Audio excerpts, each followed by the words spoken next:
এখানে কিয়ামতের কিছু কথা বলা হচ্ছে, কিছু আভাস দেওয়া হচ্ছে যে আসমান সমূহ বিদীর্ণ হয়ে মেঘ পিণ্ড বেরিয়ে আসবে এবং তার থেকে ক্রমাগত ফেরেশতারা নাযিল হতে থাকবে।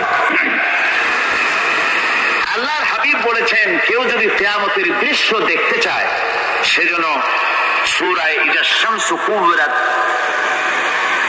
ওয়া ইযা সামাউ ফাতারাত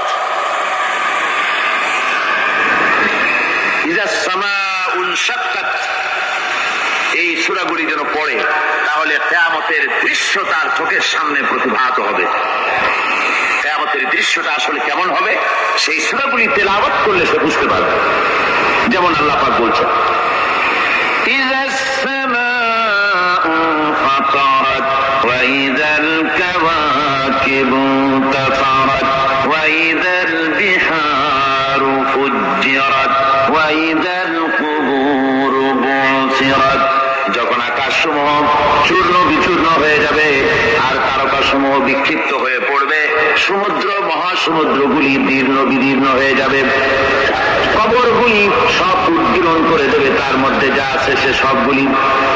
আবার আল্লাহ পাক বলেন ইযা শামসু কুবিরাত ওয়া ইযান নুজুমু কাদারাত ওয়া ইযাল জিবালু সুয়িরাত। সূর্য যখন ঢেকে যাবে, তারকাগুলি যখন বিপর্যস্ত হয়ে যাবে আর পাহাড়গুলি যখন চালিয়ে দেওয়া হবে, এই দৃশ্য তোমরা দেখতে পাবে। ফাইযান নুজুমু তুমিসাত ওয়া ইযাস সামাউ ফুরিজাত ওয়া ইযাল জিবালু নুসিফাত।